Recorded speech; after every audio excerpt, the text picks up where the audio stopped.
You just stepped into a war you don't understand. He said it with blood pouring through her fingers, said it like a warning, like a prayer, like the last words of a man who already knew he was dying. She should have run. Every sane person in Montana would have run. But Claire Bennett pressed her hands harder against the wound and whispered back, "Then I guess I'm already in it." If this story moves you, subscribe to our channel, hit that bell, and drop your city in the comments below. I want to see exactly how far this story travels. The night Claire Bennett made the decision that would change her entire life, she was wearing a grease-stained apron, carrying $43 in tips, and thinking about whether she had enough gas in her bike to make it home without stopping. She was not thinking about destiny. She was not thinking about courage. She was thinking about her mother, who hadn't eaten a real meal in 2 days because she'd spent what was left of their grocery money on the electric bill, and whether the leftover pie from table 6 was still sitting in the back fridge at Benny's Diner. That was Claire Bennett's life at 18 years old, small, exhausted, quietly falling apart at the edges. She'd been working the late shift at Benny's since she was 16, ever since her father, Roy Bennett, drove his truck into a ditch one January evening and didn't come home. Not because he was reckless, not because he was drunk, because the steering column on his 1998 Ford had been rusting for 2 years, and he couldn't afford to fix it, and the cold snapped something loose at 60 miles per hour, and that was it. That was all it took. One mechanical failure on a country road in Montana, and Claire's world split cleanly in two, the before and the after. The after was a trailer on the edge of Millhaven, with a leaking roof and a mother who cried quietly into dish towels when she thought Claire was asleep. The after was Benny's Diner 5 nights a week, smiling at truckers and road crews and pretending everything was fine. The after was Claire pedaling home at midnight on a second-hand bike with $43 in her apron pocket, watching her breath fog in front of her face and telling herself, "Just get home. Just get home. Tomorrow will be better." She was about 1.5 miles outside of town when she heard it. The sound didn't register at first as something real. It came fast, a shrieking tear of metal against asphalt, a low percussion of something heavy tumbling, and then a crash so sudden and total that the silence after it felt wrong, like the road itself had swallowed something. Claire stopped pedaling. She stood there on the shoulder of Highway 12 with her hands on the handlebars and her heart in her throat, and she thought, animal. Must have been an animal, a deer maybe, something big. She didn't move for a full 10 seconds. Then she heard it, a low sound. Not an animal, a man, breathing the way people breathe when breathing itself has become a decision they're not sure they can keep making. She walked the bike forward slowly. The Harley was destroyed, completely. It had gone into the guardrail at speed, and the impact had peeled it open like a tin can chrome, scattered across the asphalt. The tank crumpled, one wheel still spinning lazily in the dark. The skid marks stretched back 40 feet in a long, dark curve. And beside the wreckage, half in the gravel, half against the barrier, lay a man. He was enormous. That was Claire's first thought. Not threatening, not terrifying, just enormous, the way a fallen tree is enormous. The kind of size that looked different horizontal than it ever would standing up. He wore a leather vest over a black thermal boots that had seen 1,000 miles of bad road, and his hands, even slack at his sides, looked like they'd been built for work that required no tools. The vest had a patch on the back. Claire didn't need to read it to know what it said. Everyone in Millhaven knew that patch. Everyone in Montana knew that patch. Hell's Angels. Her feet stopped moving on their own. Every piece of common sense she had, every quiet, rational voice that had helped her survive 2 years of hard circumstances, said the same thing at once. Get back on your bike. Pedal. Don't look back. She didn't move. The man's chest was rising and falling, but wrong, too shallow, too careful, like he was testing each breath before he committed to it. There was blood, a lot of it, too much. The dark spread of it across the gravel was visible, even in the thin light from her bike's front lamp. He hadn't made another sound. Claire thought about her father. Not a memory exactly, more like a reflex. Roy Bennett had been the kind of man who pulled over for strangers with flat tires in January. The kind of man who carried a first aid kit in his truck bed and actually knew how to use it. He used to say, and Claire had heard it so many times it had become part of her internal voice, if someone's bleeding, you help them first. Ask questions later, because there might not be a later. She walked forward. Up close, it was worse. The wound was on his side. She could see where the blood was coming through his shirt, fastest pulsing in a rhythm that told her it wasn't a road injury. She'd seen road rash gravel, burns, the kind of damage asphalt does to a person when things go wrong. This was different. This was a hole, small and deliberate and terrifying. She didn't understand it yet, not fully. She pulled off her apron and folded it into a pad and pressed it against his side, and that was when his eyes opened. They were gray. That was the first thing she noticed. Gray and direct, and even now, even like this, completely controlled. He looked at her the way someone looks at a situation they're rapidly calculating, not the way someone looks when they're afraid. He said low, rough, steady, as a man could manage with a hole in his side. "Let go." "I'm not letting go," Claire said. "You don't know what you're doing." "I know you're bleeding." Something moved behind his eyes, not gratitude, not yet. More like recalibration, like he'd expected one thing and gotten something else entirely. "Who are you?" he said. "Claire, I work at the diner back up the road. I heard the crash." She pressed harder. He hissed through his teeth. "Sorry, I'm sorry, but I need you to stay still. You need to leave." "I'm not leaving." "Girl," his voice dropped. Not angry, urgent, which was somehow worse. "I need you to listen to me. There are men coming. They're going to be here in less than 10 minutes, and if you are still sitting here when they arrive, I cannot protect you. Do you understand what I am telling you?" Claire looked at her hands, at the blood soaking through the folded apron, at the rate it was coming. "You'll be dead in 10 minutes if I let go," she said quietly. He stared at her. She stared back. "What's your name?" she asked.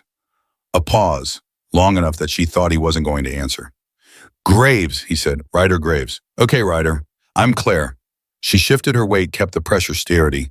"I already called 911 from up the road. They're coming. You just have to stay with me until they get here." She hadn't called. She'd left her phone at the diner, cracked screen, kept it in her locker during shifts, so it didn't get wet, but she'd said it the same way her father used to talk to people in emergencies. Calm, matter of fact, confident enough to borrow. Graves watched her face. "You're lying," he said. "Maybe," she said. "Keep breathing anyway." He almost laughed. It came out as something between a cough and a grunt, and it cost him, and for a moment his whole body tightened against the pain, and Claire leaned forward instinctively. Hey, look at me. Stay with me." And he did. He looked at her, and something in his face changed. Not softened, that wasn't the word for it. Opened, like a door that hadn't been used in a very long time. They stayed like that for 6 minutes. Claire knew because she counted not deliberately, but because her brain needed something to hold on to, and counting was the thing it reached for. 1, 1,000, 2, 1,000, the way Roy had taught her to check a pulse, and she pressed the apron tight and talked. She didn't even know what she said exactly, just words, just voice, because silence felt dangerous. She told him about the diner, about the pie she'd been thinking about how her bike had a bent rear wheel that made a clicking sound at high speed, and she'd been meaning to fix it for months. She talked the way you talk to someone in the dark when you're both trying not to be afraid. Graves didn't speak much, but he listened. She could feel it, the quality of his attention, focused on her voice the way you focus on a rope when you're trying not to fall. At the 4-minute mark, he said, "Stop talking." She stopped. His jaw tightened. His hand moved slowly with obvious effort and closed around her wrist. Not hard, not threatening, just contact. "They shot me," he said. "I know," she said. "I was carrying something they want back." She didn't ask what, not yet. "Are they going to hurt you?" she asked instead. His eyes didn't leave hers. "Yes." "Are they going to hurt me?" A beat. "Not if I can help it." He said it like a fact, not a promise. Like gravity. Like something that simply was. And Claire believed him. She couldn't have explained why. By every measure of logic she had, this man was a stranger. Worse than a stranger, he was a member of one of the most feared motorcycle clubs in the country. He was bleeding from what she now understood was a gunshot wound, and men were coming to finish what they'd started. She believed him anyway, because of his eyes, because of the way he'd said it, because even now, with blood soaking through everything she pressed against him, he was trying to protect her. She pressed harder. "Then stay alive," she told him. Because I am not moving. Yeah. The ambulance arrived at the 7-minute mark. In the 2 minutes between that moment and the moment she heard the sirens. Those 2 minutes when the road behind them was still dark and silent, and she didn't know if the lights coming would be help or something else, Claire Bennett made a choice.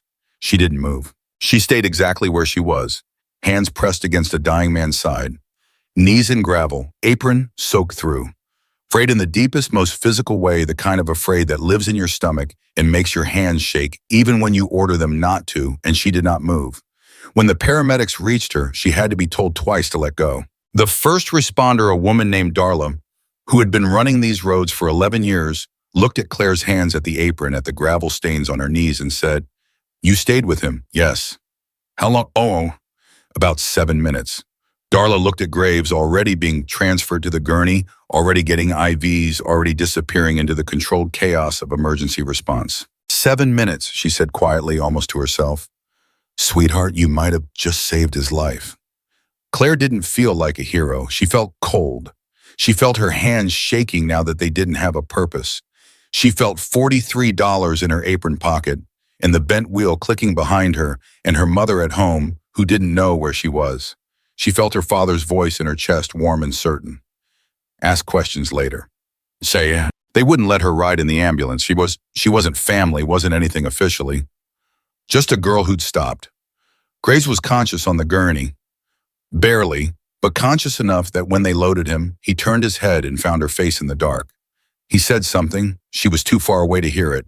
She watched the ambulance pull away, and she stood on the shoulder of Highway 12 for a long moment, alone, her shadow thrown long by the flashing lights retreating down the road. Then she picked up her bike. She pedaled home. She didn't sleep that night, not because she was afraid, though she was, not because of the blood on her hands, though it had taken 3 rounds of soap to get it off, but because of the way he'd looked at her in that last moment on the gurney, because of the thing he'd said that she couldn't hear, because something had happened on that road that she didn't have words for yet. Morning came the way Montana mornings come, gray and gradual and cold, the kind of cold that makes the whole world feel like it's holding its breath. Claire's mother, Sandra, was already in the kitchen when Claire came out. She was a thin woman who'd been beautiful before the years got hold of her, and she still had that quality about her, a kind of careful, maintained dignity, the way someone keeps a good coat even when everything else is wearing out. She looked at Claire's face and said, "What happened to you?" Claire sat down at the table. She wrapped her hands around the mug Sandra slid across to her, and she told her. All of it, the crash, the blood, the 7 minutes. Sandra was quiet for a long time when she finished. Then she said, "You didn't run." "No. Your father would have done the same thing." "I know." Another silence. "Who is he?" Sandra asked. "His name is Ryder Graves." Sandra's face changed, just slightly, a tightening around the eyes, a stillness that wasn't quite calm. "Hell's Angels," she said. "Yes." Her mother set down her mug, folded her hands on the table, looked at her daughter with the particular expression of a woman who has learned to absorb bad news with grace. "Claire," she said carefully, "what did you step into?" "I don't know yet," Claire said honestly. "Are you safe?" Claire thought about the road, about the dark behind her in those 2 minutes, about the men Graves said were coming. "I think so," she said. "For now." That was not a satisfying answer.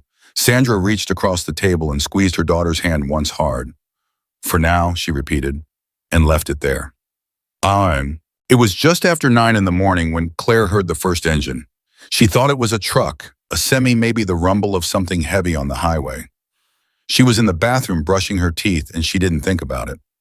Then she heard the second, then the third, then something that wasn't 3 things anymore, something that was 20 and then 50, and then a sound so large and layered and physical that it stopped being sound and became pressure, became the air itself vibrating, became something the body registered before the mind caught up. She came out of the bathroom. Sandra was standing at the front window with both hands braced on the frame, not moving. Claire crossed to her mother's side, looked out. The street was full of motorcycles from one end to the other. Not a few, not a group. Every visible inch of road, both directions, was filled with Harleys idling, low exhaust hanging in the cold air.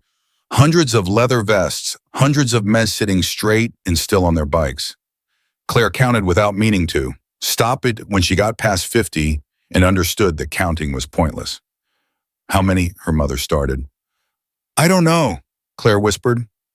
Then they all stopped. Every engine at nearly the same moment cut off. The silence was extraordinary. The silence of 468 engines going quiet at once is not really silence at all. It's a held breath, a collective pause, a statement made without words. A man walked forward from the front of the group. He was older than Graves, late 50s maybe, with a weathered face that had the quality of stone that's been rained on for decades. He wore no helmet. His vest had patches Claire couldn't read from here. He walked to the front step of their trailer, and he stopped. He looked directly at Claire, and then slowly, deliberately, he knelt. Behind him, like a wave moving through water, 467 men did the same. Sandra made a sound beside her.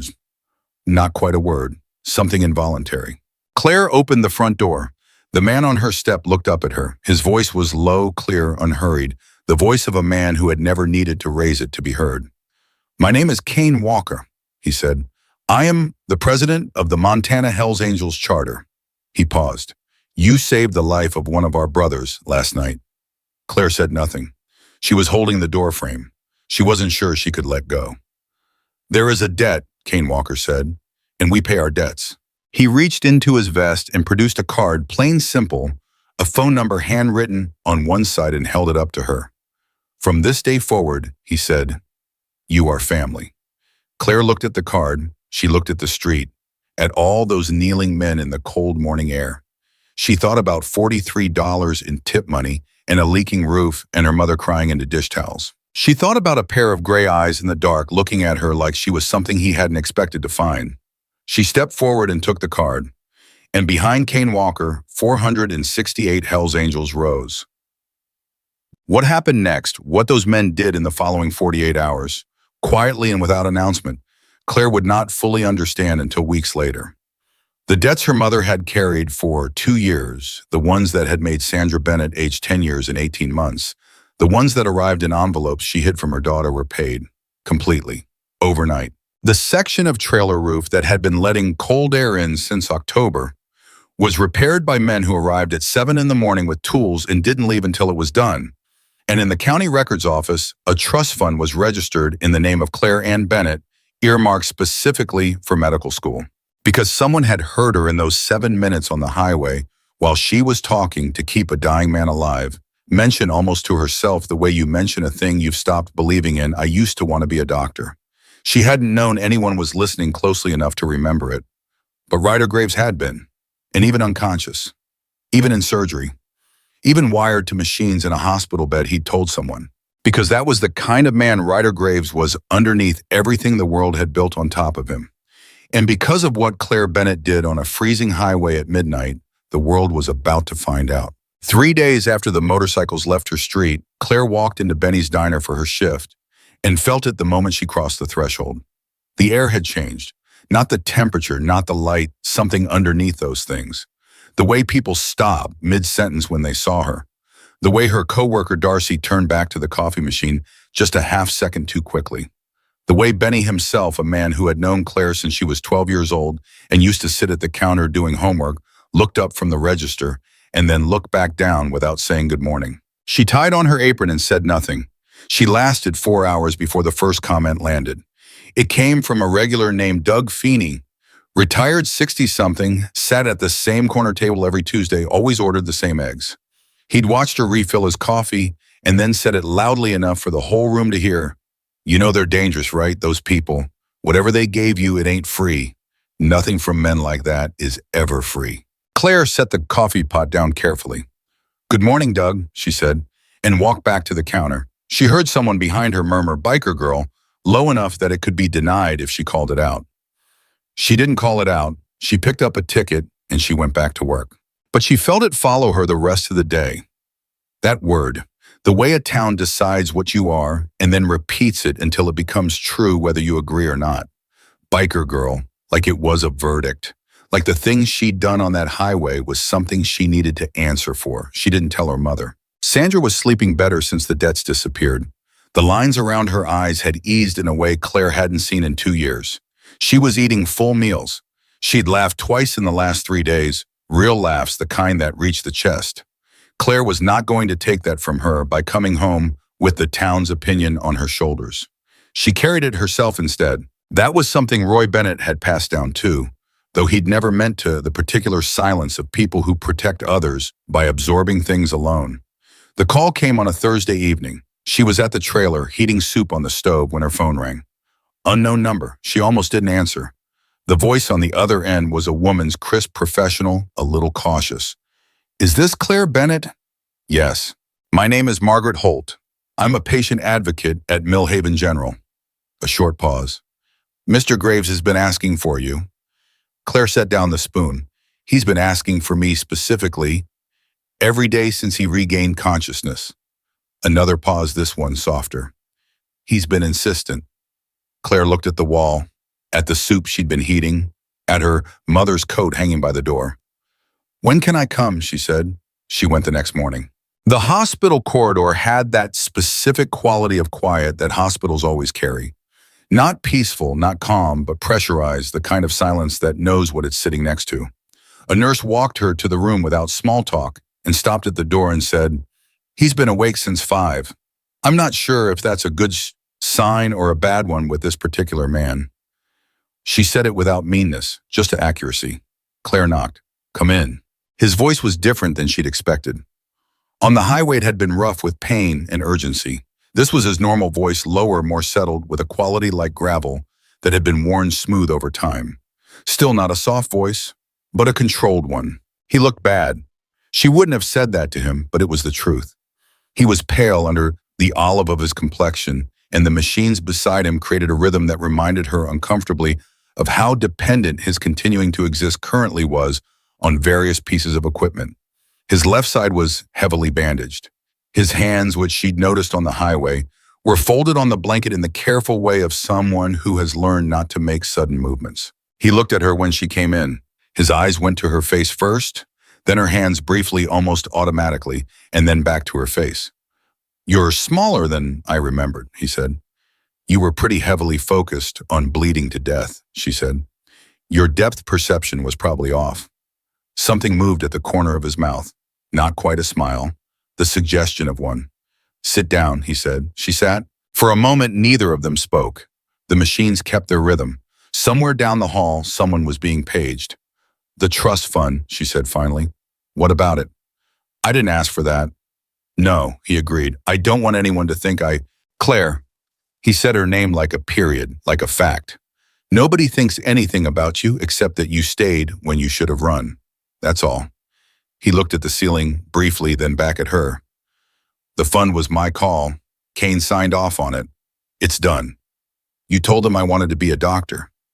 You told me. I was talking to keep you awake. I didn't think you were listening that closely." He was quiet for a moment. "I was listening to everything he said, and he said it simply without weight or implication, just as a statement of fact. You talked about body. You talked about your bike wheel. You talked about your father." A pause. "You said you used to want to be a doctor before things got hard." "Before things got hard," she repeated quietly. "You shouldn't have to stop wanting something because things got hard," Graves said. "That's not how it should work." She looked at him, at the machines, at his bandaged side. "Are you going to be okay?" she asked. "I've been shot before." "That's not what I asked." He turned his head and looked at her directly, and for just a moment the control in his face shifted. Not collapsed, just shifted like a window opening by an inch. "Probably," he said. "Eventually." It was the most honest thing he'd said. She nodded. "What did they want?" she said. "The men who shot you. You said you were carrying something." His jaw tightened. "That's a complicated answer." "I've got time." He studied her face for a long moment, long enough that she understood he was making a decision, not stalling. "There's a man named Victor Kane," he said. "And he runs a distribution across 3 counties, not product people." He let that word land. "He's been operating for 6 years. The reason he's been able to operate is because he has people inside. Law enforcement, judges, federal level, not just local." Another pause. "I was carrying documentation, names, dates, transaction records, the kind of thing that doesn't survive if the wrong people get to it first." Claire was quiet. "Where is it now?" she asked. His eyes held hers, Somewhere safe, he said. I hope. You hope. The crash wasn't an accident, Claire. They knew what I was carrying. They knew the route. He shifted just slightly against the pillow, which means someone told them, which means someone I trusted. He stopped, his jaw worked. It means the circle is smaller than I thought. Do they know about me? She said. The pause before he answered was exactly long enough to be its own answer. They know a girl stopped, he said carefully. They don't know yet that Kane came to you. They don't know about the fund. He looked at her steadily. But they will find out. Men like Kane always find out. Claire thought about her mother, about the repaired roof and the settled debts and Sandra sleeping through the night for the first time in 2 years. What do I do? She said. Nothing, Graves said immediately. You go back to the diner. You go back to your life. You don't talk about this to anyone. And if they come looking, then you call the number Kane gave you and you don't ask questions and you do exactly what you're told. She took a breath. That's not a very comforting plan, she said. No, he said, it isn't. She stood to leave and she was at the door when he spoke again. Claire, she turned. He was looking at her with that expression again, the opened one, the one that cost him something. Why did you stay, he said. On the road, you had every reason to go. She thought about it, genuinely. Not the practiced answer, not the easy version.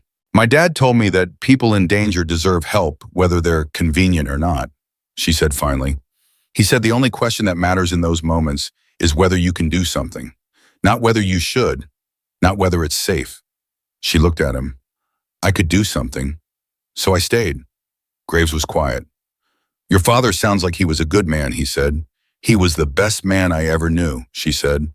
Until maybe a few days ago.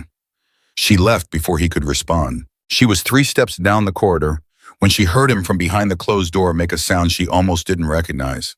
It wasn't pain, it wasn't frustration. It was the sound of a man laughing, quietly, privately at something that had genuinely caught him off guard. She kept walking. She was smiling too. She didn't know why that felt dangerous. She went back to work.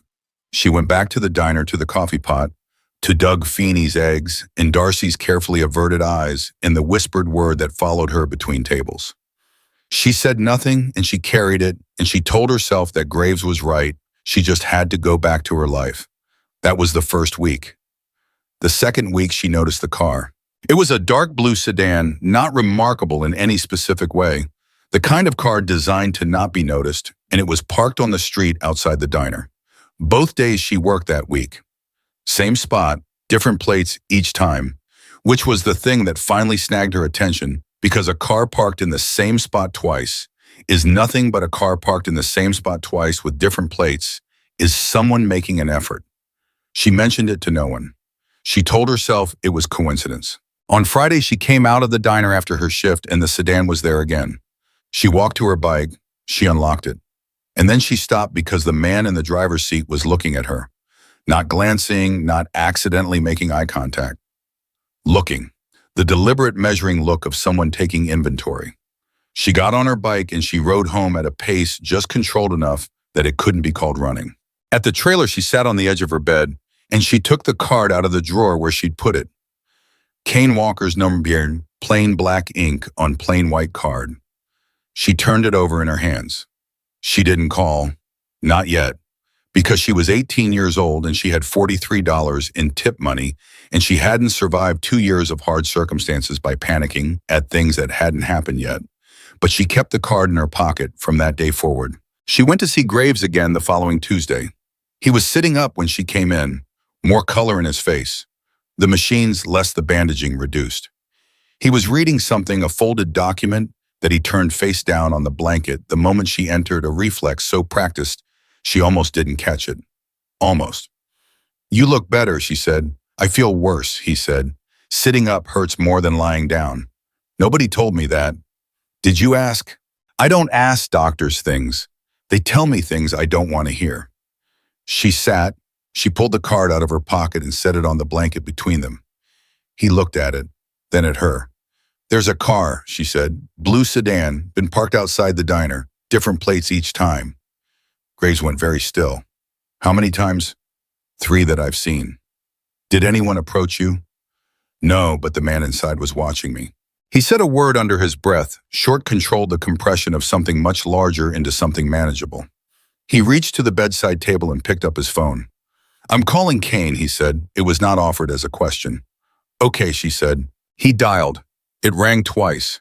Then a voice, even through the phone, she recognized the measured weight of it. He spoke briefly, blue sedan 3 times Benny's diner. Different plates. She's clean, nobody's made contact.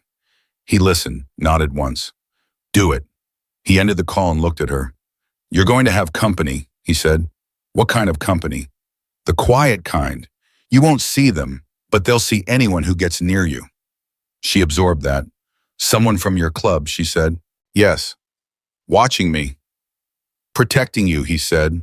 There was a distinction in his voice, slight but real. And if I said I didn't want that, he looked at her steadily. I'd say you already made a choice on that highway, he said. You can't unknow what you know, and Kane doesn't leave loose ends. The word landed in her chest. Loose ends, she repeated quietly. I don't mean it like that.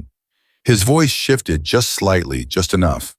I mean you matter now, to people who make decisions based on exposure. And you matter. He stopped. His hand moved on the blanket. You matter to me because of what you did. And I don't have a lot of practice with that, so I need you to just let me handle this part. The room was very quiet. Claire looked at the man in the hospital bed, at the turned-down document on the blanket, at the phone in his hand, and the particular weight around his eyes that came from carrying something for a very long time. How long have you been doing this, she said. Fighting Kane. A beat. 3 years, he said. I watched what he did to families in 2 counties. I watched people I knew lose children to his operation.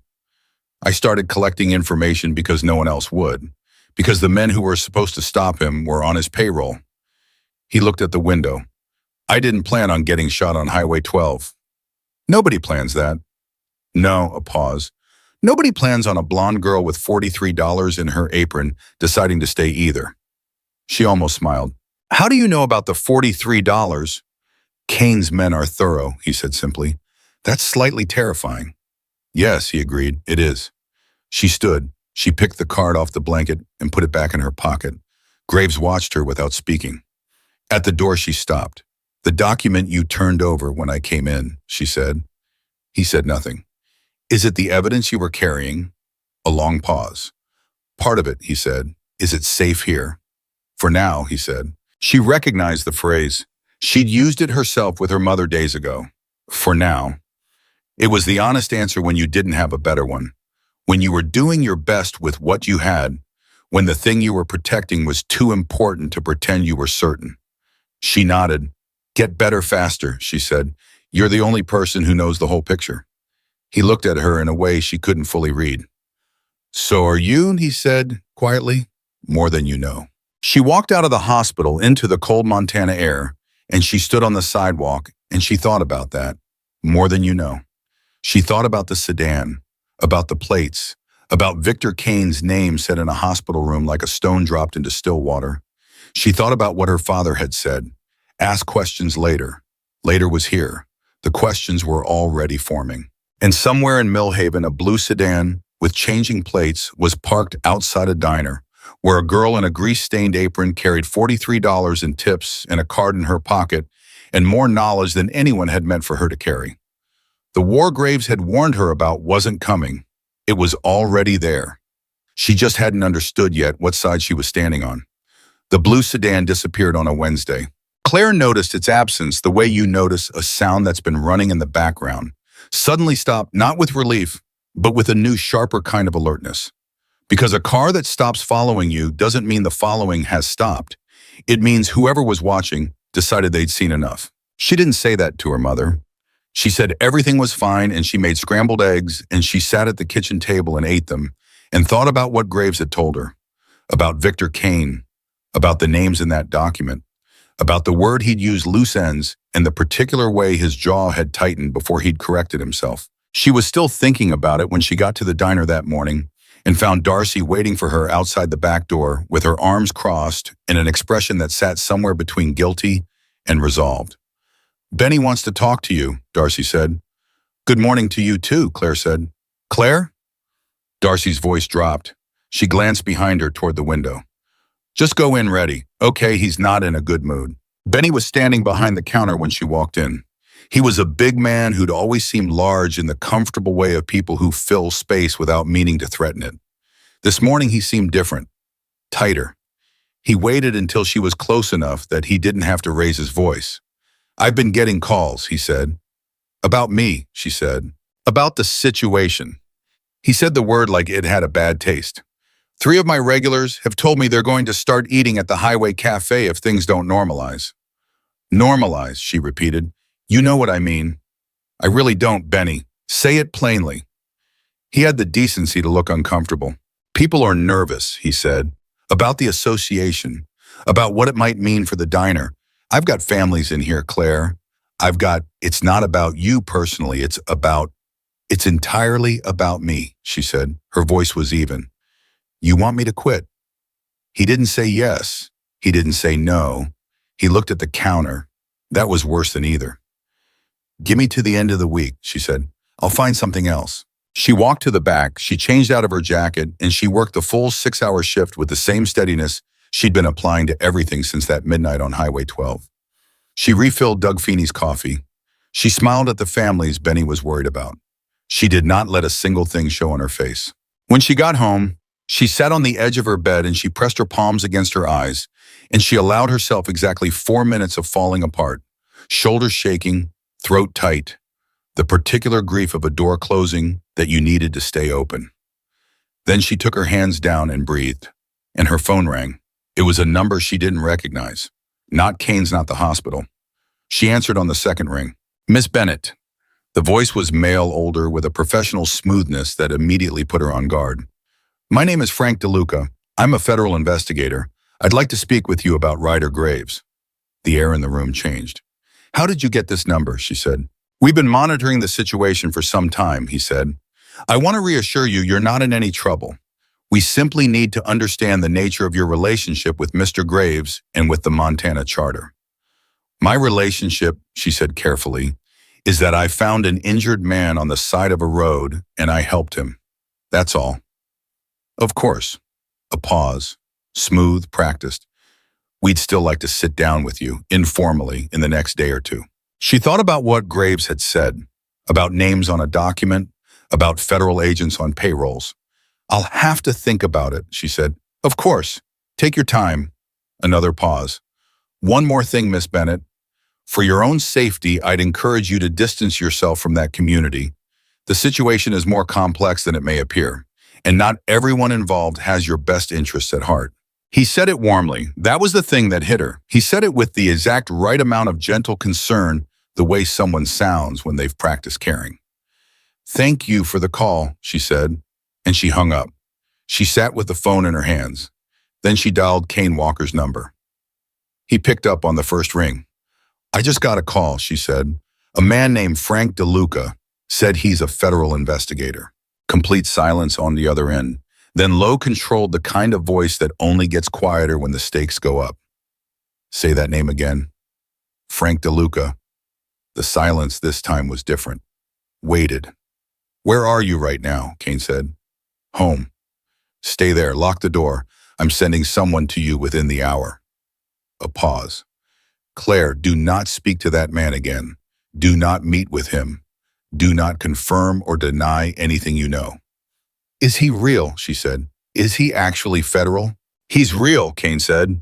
That's the problem. He ended the call. Claire looked at the locked front door, at her mother's coat, at the card she'd put back in her pocket every morning for 2 weeks. She walked to the door and locked it. The man arrived in 40 minutes. He knocked 4 times, paused, knocked once more. A pattern Kane must have told him to use because she hadn't been told to expect any code, and yet somehow she understood it was intentional. She looked through the window before opening. He was young, mid-20s, broad, with a face that hadn't learned yet to arrange itself into the controlled expressions the older men wore. He said his name was Decker, and he was going to be outside, and if anything felt wrong, she should come out the front and he'd be there. That was all he said. She thanked him. He nodded and stepped back. She watched through the window as he settled against the hood of a truck parked across the street. He didn't look at the trailer. He looked at everything else. She realized with a specific kind of clarity that this was her life now. Not the diner, not the $43, not the quiet trailer and her mother's dish towels. This. A man named Decker watching the street because a man named Frank DeLuca had called with a smooth voice and well-practiced concern. She went to see Graves the next morning. He was out of bed when she arrived, standing at the window with one hand braced against the frame, still careful with his left side but upright, which meant something. He turned when she came in and read her face before she said a word. "Sit down," he said. "I'm fine. You look like you haven't slept." "I look like I lost my job and got a call from a corrupt federal agent in the same day," she said, which is what happened. He absorbed that without visible reaction. That was something she'd noticed about him. He didn't respond to new information with his face. He absorbed it, processed it somewhere interior, and then spoke from a place that had already accounted for the new weight.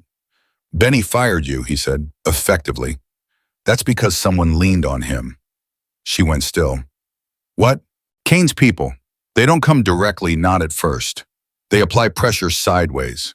Employers, landlords, people who have something to lose." He said it flatly without apology. "They're isolating you, making sure you have fewer places to go, fewer people standing with you." "Why I don't have the evidence?" "They don't know that." She stood very still. "They think I do," she said. "You were the last person with me before the ambulance arrived," Graves said. "You stayed alone with me for 7 minutes. In their logic, yes. They think you might have it or know where it is or be able to lead them to it." The full shape of it landed in her chest. Heavy. Complete. "So losing the diner wasn't random," she said. "Nothing Kane does is random." "And DeLuca is Kane's reach into federal infrastructure," Graves said.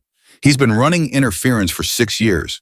Any investigation that gets close gets redirected, defunded, or reassigned. He called you to assess what you know and to put you on notice." Claire sat down, not because she was weak, because her brain was processing faster than the standing could accommodate. "What happens if they decide I have something?" she said. Graves came away from the window.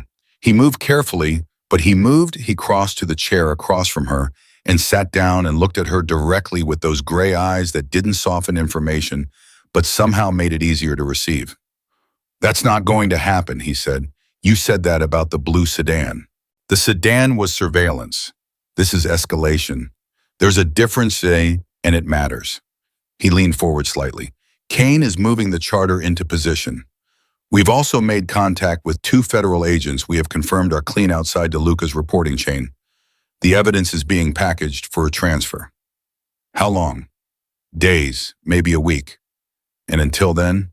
"Until then, you have Decker outside your house, and you don't go anywhere alone, and you tell me immediately if DeLuca calls again." She looked at him.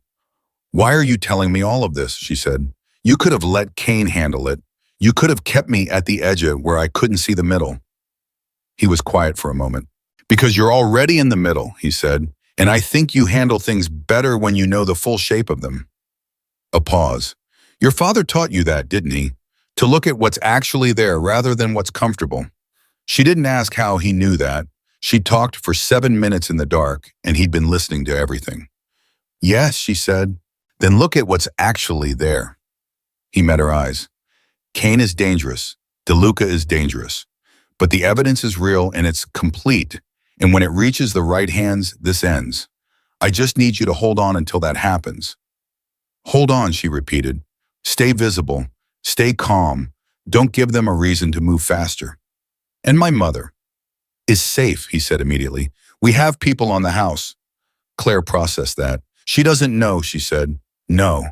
If she knew men were watching her house, she'd be terrified," he said. "I know. That's why the men watching aren't visible." He paused. "Let her sleep, Claire. You've been protecting her from the hard parts. Keep doing it, just for a little longer." That sentence went straight to the center of her because he had somehow identified the thing she'd been carrying without her ever naming the particular weight of being the one who knows, who absorbs, who makes sure the people she loves don't have to. She looked at this man who the world had decided was a monster, who had in a hospital room understood her better than most people did in years. "How do you know so much about protecting people from hard things?" she said. His jaw shifted. Something moved behind his eyes fast and then controlled. Because I spent 20 years doing the opposite, he said, and he didn't say anything else. She didn't push. That was Roy Bennett in her, too knowing when a silence was a door and when it was a wall. She left the hospital and walked to her bike, and she had one leg over the seat when a black car she didn't recognize pulled up 10 feet from her and stopped. Her whole body went tight. The window came down. It was DeLuca. Up close, he was mid-50s, well-dressed, with the kind of face that had been handsome once and had settled into something that looked trustworthy if you didn't look at the eyes. "Miss Bennett," he said pleasantly, like they'd spoken a dozen times. "I was hoping we'd run into each other." She kept both hands on the handlebars. "I told you I'd think about meeting, and I respect that." He smiled. The smile went nowhere near his eyes. "I just want to make sure you understand something. The people you've aligned yourself with, they are not protectors. They are criminals.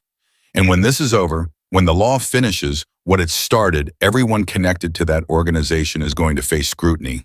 He paused, deliberate, including young women who helped wounded bikers on the side of the road and then accepted large sums of money from their club. The trust fund. He knew about the trust fund. She felt it, the specific cold of a trap revealing itself after you've already stepped into it. "The money was a gift," she said. Her voice was steady. She was proud of that. "Of course it was," he said. "That's what they always say." He put the car into drive but didn't move yet. "Just think about it. Who do you want standing next to you when this comes apart? Because it will come apart. These things always do." He drove. She stood there with both hands on the handlebars and her pulse at about twice its normal rate, and she breathed through it, counted it down. 1 1,000s, 2 1,000, the way her father had taught her to count pulses, the way she'd counted on the highway in the dark. Then she took her phone out. She called Graves. He picked up before the second ring. "DeLuca just pulled up next to me outside the hospital," she said, a silence so sharp it had edges. "He approached you in person. He mentioned the trust fund. He's threatening to frame the gift as payment for, I don't know, cooperation, involvement." Another silence. Then the sound of movement, him on his feet, too fast she could tell from the catch in his breath that it cost him. "Get back inside the hospital," he said. "Right now. Walk back in and go to the front desk and wait." Graves. "Now, Claire." She went. She walked back through the entrance doors and she stood at the front desk. And she waited and she thought about what DeLuca had said with his trustworthy face and his empty smile. About scrutiny. About everyone connected, about a medical school trust fund that was the first real hope she'd had in 2 years, about her mother sleeping through the night, about $43. Kane Walker arrived at the hospital in 11 minutes. He came through the entrance with 2 men she'd seen on her street that first morning, big quiet faces that had learned the same controlled arrangement as Graves. And he walked to her directly and he said one thing before anything else. "You did the right thing calling immediately." "He knows about the fund," she said. "I know. Can he use it?" Kane looked at her steadily. In the 2 weeks since he'd knelt on her front step, she'd learned that this man's steadiness was not performance. It was architecture, built over a long time out of necessity. "Not if the evidence transfers first," he said. "If Kane goes down and DeLuca with him, there's nothing left to prosecute with. The fund is clean. Your hands are clean. And if the transfer doesn't happen in time," he held her eyes, "then we make sure it happens in time," he said. Not a promise, not reassurance, a decision. She nodded, and upstairs in a hospital room, Ryder Graves was on the phone, still standing, still ignoring the cost of it, speaking in the low, controlled voice of a man who has finally decided that waiting is over. The clock had started, and somewhere in Millhaven, Victor Kane was making the same calculation. The only question was, who would reach the end of it first? Graves was discharged from the hospital on a Thursday morning, 12 days after Claire had pressed her apron against his side on Highway 12. She knew because Decker told her. He'd been outside the trailer every night since DeLuca's approach at the hospital parking lot, and he'd developed the habit of brief, factual updates delivered through the window of his truck when she came out in the mornings. Not conversation, just information, the way you'd read a weather report. This morning, he said, "Graves is out. He'll be at the chapter house by noon." "Is that good?" she said. Decker considered it. Means things are moving, he said. Whether that's good depends on how fast. She went inside and ate breakfast with her mother and said nothing. Sandra had been watching her for days with the careful attention of a woman who knows something is wrong and has made a decision not to ask because asking might make it more real. She poured coffee and she pushed the eggs toward Claire and she said, "You're not sleeping." "I'm sleeping fine. You look the way you looked the week after your father died." She said it gently, directly. Sandra Bennett had never learned the habit of dressing hard things in soft language. Not grief, the other thing, that particular kind of awake. Claire wrapped her hands around the mug. "I'm okay, Mom." "I know you are," Sandra said. "You're always okay, that's what worries me." Claire looked at her mother, at the eased lines around her eyes, at the color that had come back into her face since the debts had been paid, at the woman who had survived 2 years of quiet devastation and was only now beginning to remember what not surviving, moment to moment, felt like. "A little longer," Claire said. "Just hold on a little longer with me." Sandra studied her daughter's face for a long moment. "Okay," she said simply, and refilled her coffee. That afternoon, Claire's phone rang. "Graves. I need you to come to the chapter house," he said. She'd never been there. The chapter house was on the eastern edge of Millhaven, a property that most of the town had a carefully maintained policy of pretending didn't exist. She'd ridden past it on her bike 100 times without looking directly at it, the way you don't look directly at something that makes you aware of your own smallness. "Why?" she said. "Because the transfer is happening tomorrow, and you need to understand what that means before it does." "Graves. I know what I'm asking," he said. "You don't have to come, but I think you should." She went. Decker drove her. The chapter house was less intimidating than she'd constructed it in her mind, a large property functional, rather than imposing, with bikes parked in organized rows and men moving with the specific purposefulness of people who have a task and a timeline. Nobody looked at her the way the diner had looked at her. Nobody looked at her like she was something that needed to be evaluated or contained. They looked at her the way you look at someone who belongs. It was the strangest feeling she'd had in weeks. Kane Walker met her at the door. He led her inside without ceremony, through a main room where 4 men she didn't know were bent over a table covered in documents, through a corridor, and into a smaller room where Graves was sitting at a table with a man she'd never seen before. The man was 60 or so, heavy-set, with the particular bearing of someone who has spent a career in rooms where decisions have consequences. He stood when she entered. "Miss Bennett," he said, "my name is Harlan Price. I'm a federal agent with the Organized Crime Unit out of the Helena field office." He paused. "I am not Frank DeLuca." He said the last sentence the way you say a thing you know needs to be said first. "How do I know that?" she said. Price reached into his jacket and placed his credentials on the table. Then he slid a second document across a printed record that meant nothing to her on its own, but Graves leaned forward and tapped a section near the bottom. "DeLuca's reporting chain," he said. "Price is outside it. His authorization comes directly from the Deputy Director's office in D.C., bypasses everything Kane has access to." She looked at Price. "You're the clean agent," she said. "One of 2, yes," Price said. He sat back down. "Miss Bennett, I'm going to be direct with you because Mr. Graves has told me that's the only way you work, and I respect that." He folded his hands on the table. "Tomorrow morning, we are transferring the complete evidence package, documentation, transaction records, recorded communications to a secure processing facility outside Montana.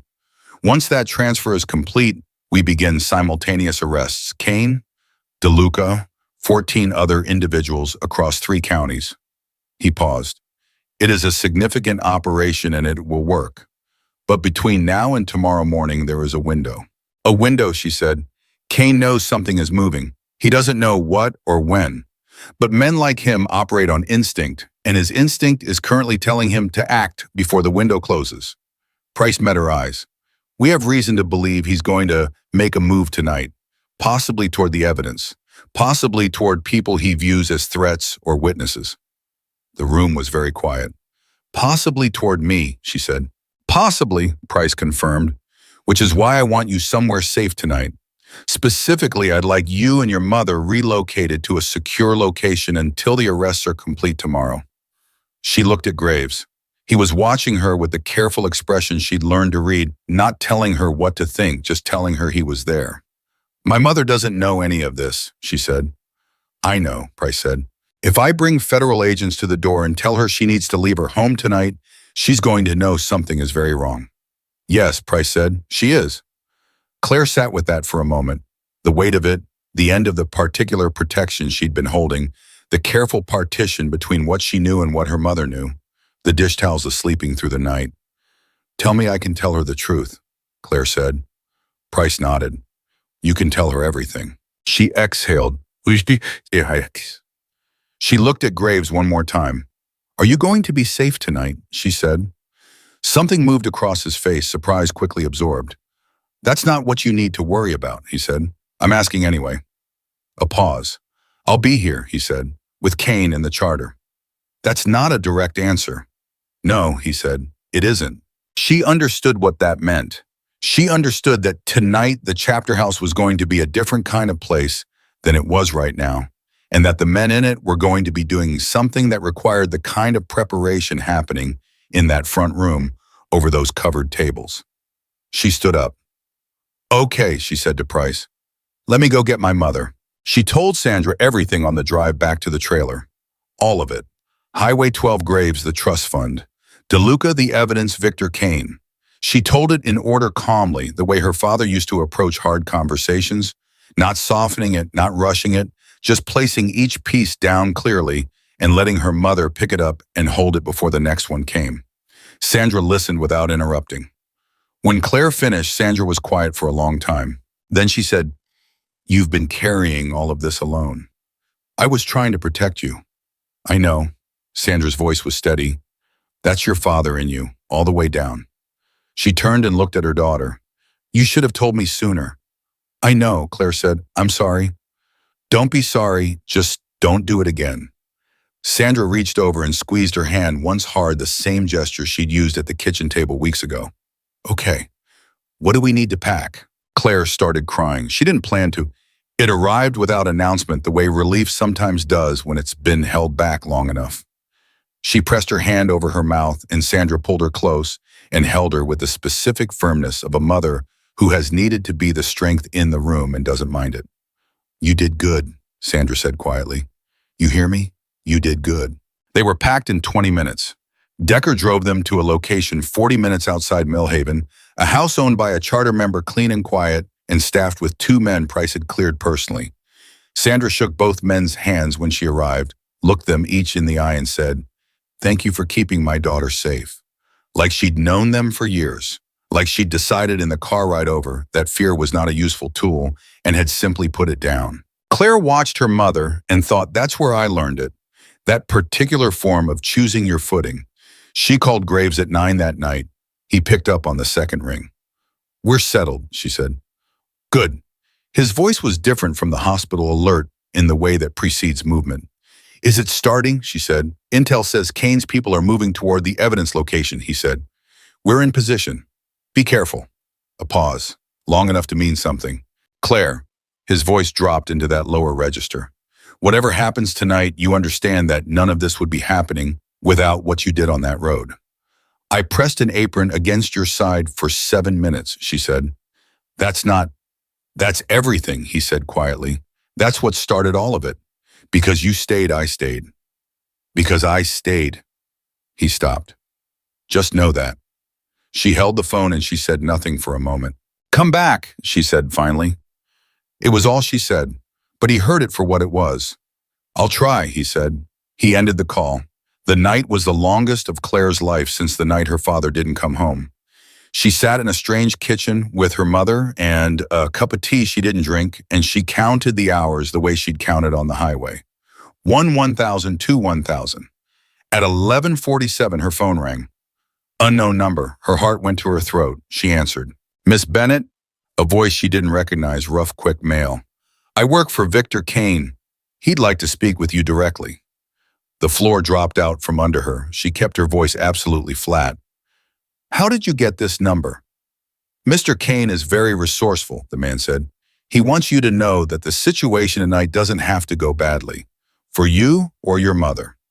Sandra was looking at her from across the table. Claire held up one hand. Wait. What does he want? She said. A conversation. That's all. He'd like to meet you tonight in the next hour. and discuss an arrangement that benefits everyone. Tonight, she said. Yes. We're Benny's Diner, public place. He wants you comfortable. Her mind was moving very fast. Benny's Diner, public, tonight, an hour. Give me 20 minutes, she said. Of course. She hung up and looked at her mother. I need to make a call, she said. She called Price first.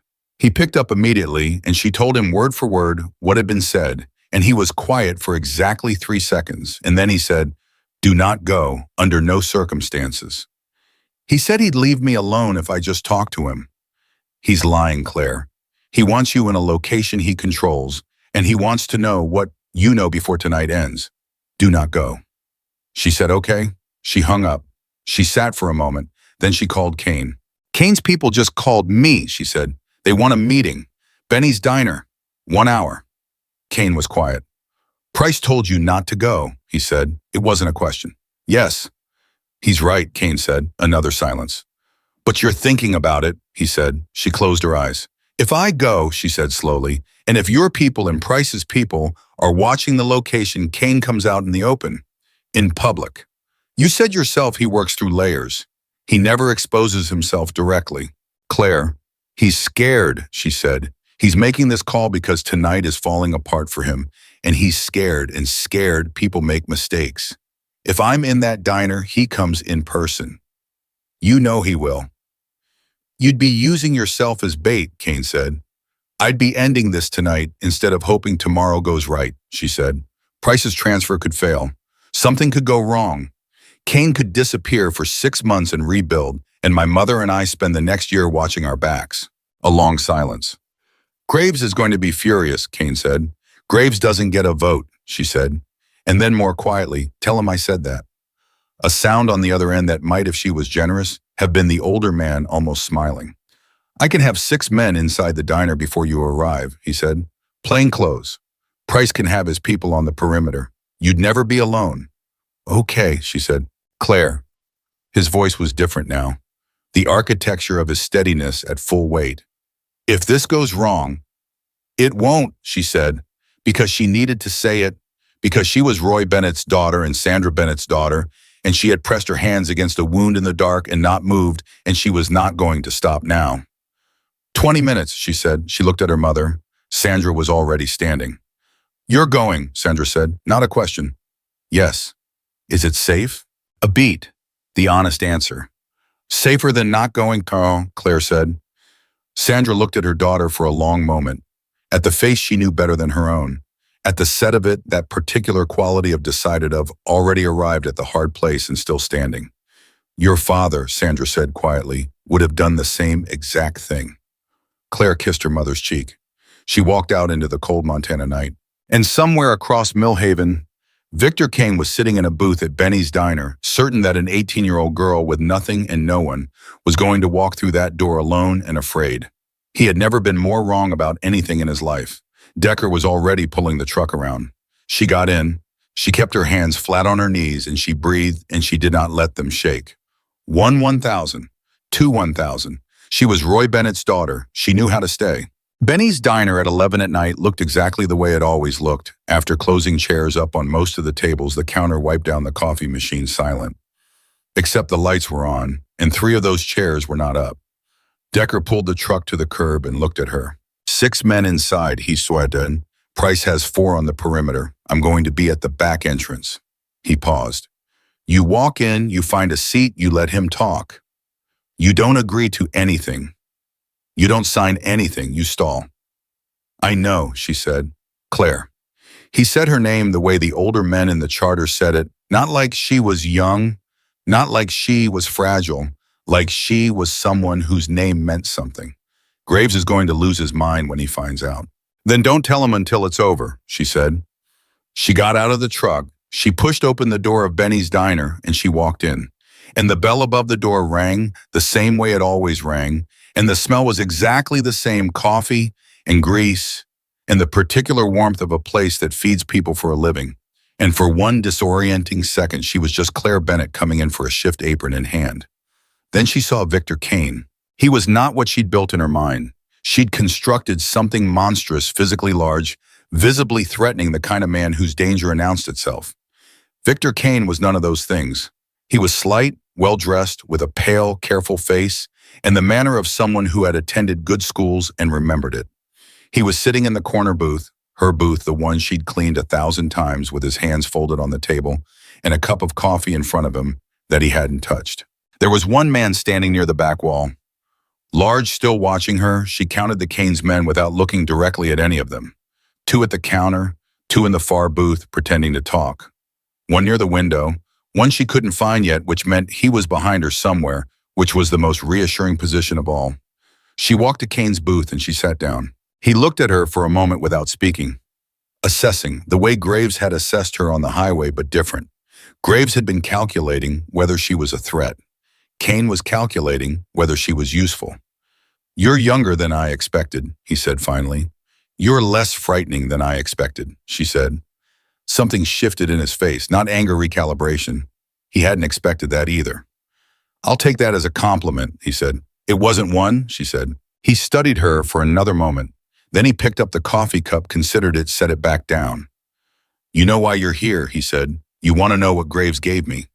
"Did he give you anything?" "No," she said. "And yet you stayed with him for 7 minutes on a highway in the dark." He tilted his head slightly.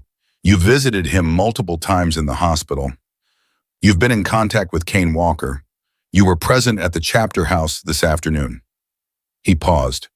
"You're either involved or you're the most unlucky bystander in Montana." "I helped someone who was hurt," she said. "That's all it was." "That's never all it is," Kane said. "People who stop on dark roads for strangers with Hell's Angels patches on their backs don't do it out of pure charity.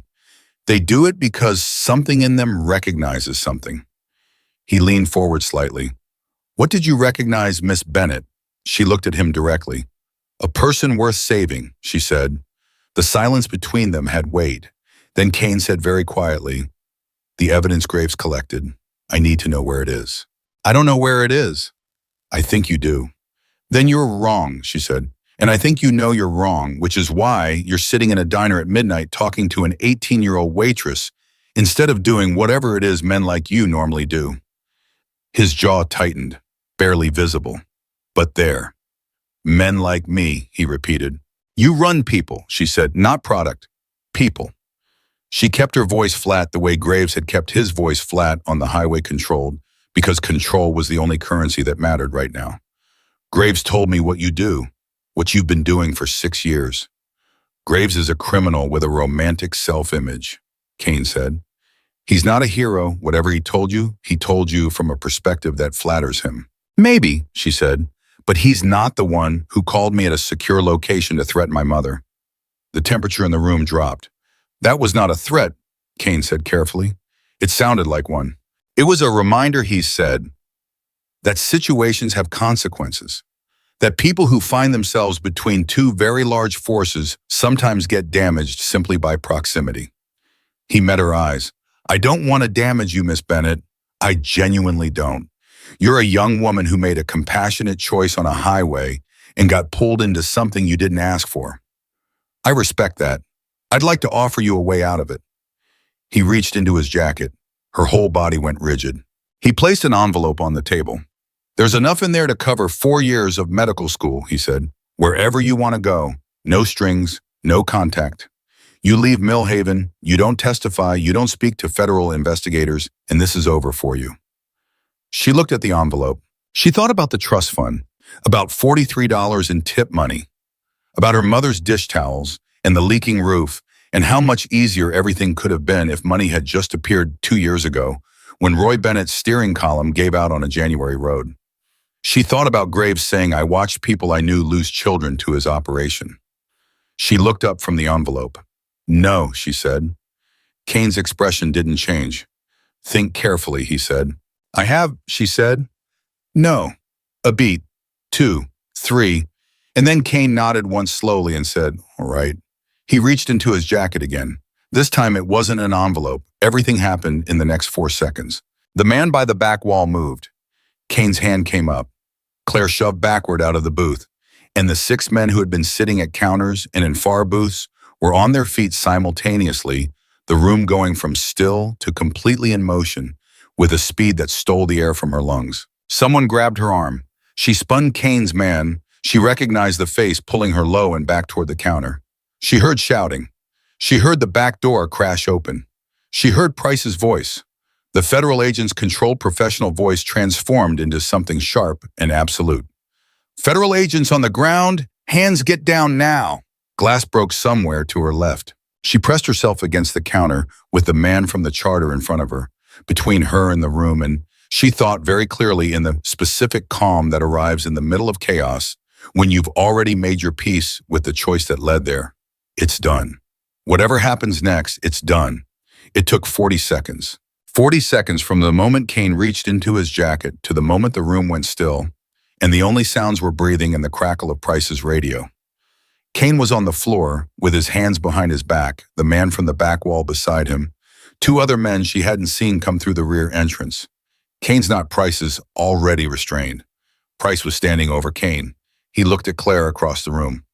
"You okay?" he said. "Yes," she said. Her voice was steady. She was proud of that. "You stalled him long enough," Price said. "We have people at 4 additional locations. The arrest started 6 minutes ago." He looked down at Kane. "It's over." Kane was looking at the floor. His face had the particular blankness of a man who has just watched everything he built for 6 years begin to come apart simultaneously and has decided that expression is the only thing left he controls. Then he turned his head and looked at Claire. "You came in here alone," he said, knowing. "I came in here because someone had to," she said. He looked at her for a long moment. "How old are you?" he said. 18, she said. He closed his eyes. They took him out. She sat at the counter for a while after. One of Price's agents brought her water. She didn't drink and asked twice if she needed medical attention, and she said no both times. The adrenaline metabolized slowly, leaving behind a bone-deep exhaustion and a particular ringing quiet in her chest. Her phone buzzed. "Graves," she answered. "I know," she said before he could speak. "You used yourself as bait." His voice was controlled in the way that meant the control was costing him considerably. "It worked," she said. "Declared Graves." She said his name the way he said hers, like a period, like a fact. "It's over. Kane is in custody. Price says the arrests are happening across the board right now." "It's done." A long silence. "Are you hurt?" he said. "No." "Are you actually not hurt, or are you doing the thing where you say you're fine because you don't want people to worry?" She almost laughed. It came out as something shaky and real. "I'm actually not hurt," she said. Another silence. This one different, the kind that has texture that carries things words haven't shaped yet. "I should have been there," he said. "You were in no condition to be there," she said. "You got shot 12 days ago. That's not Graves. Quietly now. You spent 3 years collecting that evidence. You drove that road. You took that bullet." She paused. "Let me have my part of it." He was quiet for so long she thought the call had dropped. "Then your part of it," he repeated, low, almost to himself, like he was turning it over. "Go to sleep," she said. "I'm going back to my mother." "Claire." "What?" "Thank you," he said, "for all of it." She held the phone and she thought about 7 minutes on a dark highway and $43, and a man who had looked at her like something unexpected and good. "Ask questions later," she said softly. She hung up. Frank DeLuca was arrested at 12:19 in the morning at his home outside Helena. The official record would later note that he'd been in the process of destroying documents when agents came through the door, which told its own story about how close the whole thing had been to going differently. By morning, 14 arrests across 3 counties. By afternoon, federal confirmation that the evidence package had transferred successfully and that charges were being filed at the state and federal level simultaneously. Victor Kane was denied bail. DeLuca was suspended pending full investigation. The war, as Graves had called it, was over.